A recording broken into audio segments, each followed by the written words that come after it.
तो चैप्टर की स्टार्टिंग में हमें एक फादर और एक सन दिखाए जाते हैं जो कि दोनों स्वॉर्ड स्मिथ होते हैं, यानी कि जो तलवार बनाते हैं।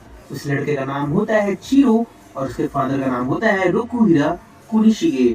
वो दोनों अपने तलवारों को बनाने के लिए जा ही रहे होते हैं। तो उसके फादर कहते हैं कि चिरो, आज मौसम बहुत ज्यादा अच्छा है। वो एक आदमी को आवाज भी लगाते हैं जिसका नाम होता है मास्टर शिन, लेकिन वो कोई जवाब नहीं देता। उसके बाद वो दोनों अपने तलवार बनाने के काम में लग जाते हैं। चिरो बताता है कि उसके फादर कंट्री के सबसे ज्यादा फेमस स्वॉर्ड स्मिथ है और वो तलवार ऐसे ही नहीं बनाते, वो स्पेशल पावर का यूज कर कर तलवारें बनाते हैं और उनका तलवार काफी ज्यादा स्पेशल होता है। उसके फादर काफी सीरियस होकर काम कर रहे होते हैं और चिरो बताता है कि ये उसके फादर का सीरियस मूड है। चिरो बताता है कि लेकिन जब उसके फादर सीरियस नहीं होते तो काफी अजीब होते हैं। हमें फिर दिखाया जाता है कि उसके फादर मछलियों से बात कर रहे होते हैं और उसमें ही लगे रहते हैं। शिरो पीछे से आकर उनसे कहता है कि ब्रेकफास्ट का टाइम हो चुका है, लेकिन वो नहीं सुनते। शिरो कहता है कि क्या फिर से मछलियों से बात कर रहे हैं। उसके बाद हमें फिर से दिखाया जाता है कि वो फिर से तलवारें बना रहे हैं और वो दोनों काफी ज्यादा मेहनत करते हैं। शिरो बताता है कि वो मछलियाँ मेरे फादर ने ही लाई थी। फिर हमें दिखाया जाता है कि जब वो मछलियाँ लाए थे उनके फादर, तो उन्होंने कहा था कि वो जब दुकान से वापस घर लौट रहे थे तो उन्हें ये मछलियाँ मिली। वो कहते हैं कि देखो ये फ्रेश गोल्ड फिश है। उस समय चिरो काफी ज्यादा हैरान हो जाता है। उस चिरो कहता है लेकिन इन मछलियों का ख्याल कौन रखेगा। उसके फादर कहते हैं कि मुझसे दुकानदार ने कहा कि काफी ज्यादा गुड लक घर में लाते हैं और इनका जो कलर है वो गुड फॉर्च्यून को अट्रैक्ट करता है। उसमें से एक मछली में बहुत सारे रंग होते हैं। चिरो कहता है और ये जो मल्टी कलर्ड फिश है इससे क्या होगा। उसके फादर कहते हैं कि ये बस स्कूल था। उसके फादर कहते हैं कि कुछ भी हो ये एक गुड लक चार्म है और हम मिलकर इन मछलियों का ख्याल रखेंगे और ये काफी ज्यादा फ्रेश भी हैं। चिरो कहता है कि अगर आप ऐसा कहेंगे कि ये फ्रेश है तो इसका मतलब ये होगा कि आप इन्हें खाने वाले हैं। चिरो कहता है कि जब उन्हें ये पता चला तो काफी ज्यादा हैरान हो गए थे। उन्हें नहीं पता था कि गोल्ड फिश को खाया भी जाता है और उसी समय से उन्होंने ये सोचा कि वो इन मछलियों को प्रोटेक्ट करेंगे। चिरो कहता है कि मेरे फादर काफी अजीब हैं। उसके बाद हमें दिखाया जाता है कि चिरो और उसके फादर फिर से तलवार बनाने के काम में लग जाते हैं और वो काफी ज्यादा मेहनत करते हैं।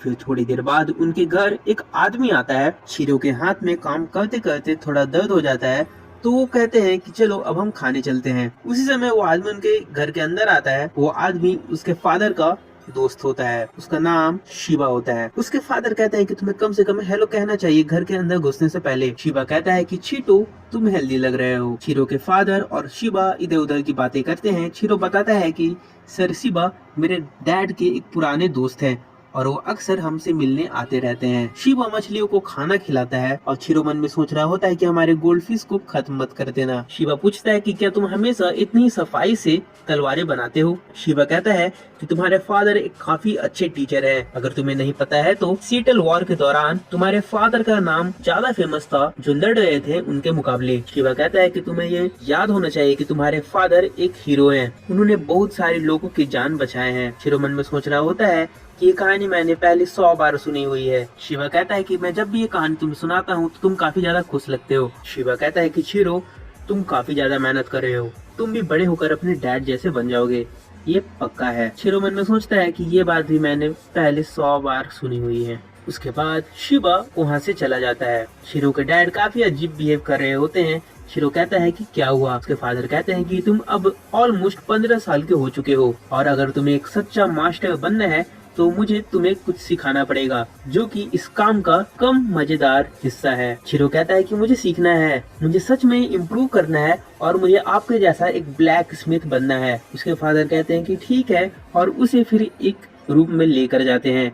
वहाँ पर एक तलवार रखा हुआ होता है। उसके फादर कहते हैं कि हमारे स्टोरेज रूम में, हमारे बेसमेंट में बहुत सारी तलवारें रखी हुई हैं, लेकिन उसमें से बहुत ज्यादा बनी थी तुम्हारे जन्म होने से पहले। शिरो कहता है कि ये क्या वही तलवारें हैं जो वॉर में यूज हुई थी। शिरो के फादर कहते हैं कि हमारे तलवारों ने बहुत सारी जानें बचाई हैं, तलवारें खत्म करने के लिए बनती हैं और ये एक सच्चाई है। उसके फादर कहते हैं कि इन तलवारों से जितनी ज्यादा मौतें होंगी उन सब का बोझ हम पर है और हम ये वेपस बनाते हैं किसी को खत्म करने के लिए। गलत हाथों में ये तलवारें अच्छे लोगों की जाने लेंगी और अगर तुम्हें इसका वजन नहीं पता, यानी कि इसका कीमत अगर तुम्हें नहीं पता है तो तुम इसके लिए अभी रेडी नहीं हो। शीरो के फादर कहते हैं कि तलवार हम बनाते हैं कमजोर को बचाने के लिए और पूरे को खत्म करने के लिए, और हम इसके लिए रिस्पॉन्सिबल हैं। शीरो के फादर कहते हैं कि हम जल्दी पहली तलवार बेचेंगे जिसे तुमने बनाया होगा, और इन सब बातों का तुम्हें ख्याल रखना होगा।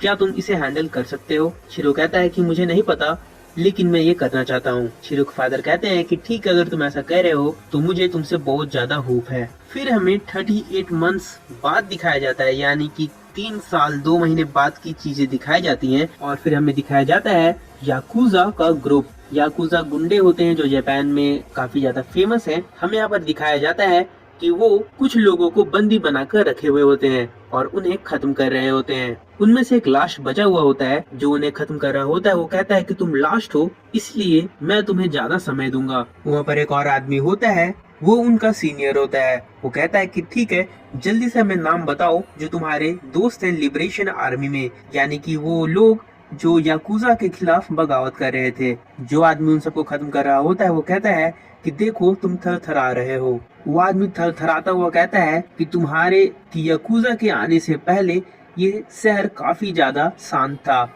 लेकिन तुम लोगों ने सब कुछ ले लिया, हमारा जमीन, पैसा और हमारी सारी चीजें जबरदस्ती। वो आदमी चिल्लाकर कहता है कि तुम कीड़े हो जिसने हमारे शहर को खाया है।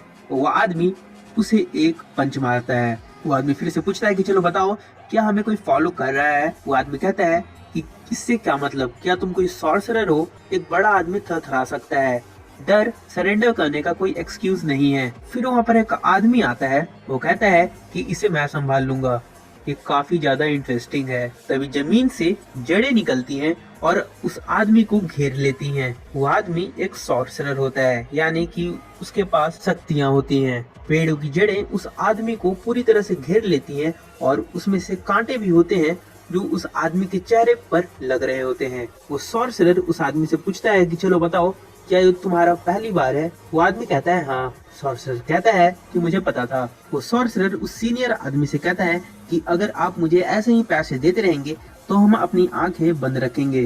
वो सॉर्सरर सीनियर से कहता है कि ये पेड़ कुछ देरी में चला जाएगा, और फिर वो आदमी वहाँ से गायब हो जाता है। फिर हमें दिखाया जाता है कि एक ट्रेन से शीरो और शिबा आते रहते हैं। शीरो यहाँ पर थोड़ा बड़ा हो गया होता है। शीरो बैठा हुआ रहता है। शिबा पूछता है कि क्या मैं यहाँ बैठ सकता हूँ? शिबा के हाथ में एक मछली होती है। शीरो पूछता है कि क्या हम स्टेशन पर रुकने नहीं वाले? शिबा कहता है कि मुझे फर्क नहीं पड़ता, वैसे भी आज का वेदर काफी अच्छा है। शिबा कहता है कि क्या तुम्हें भूख लगी है?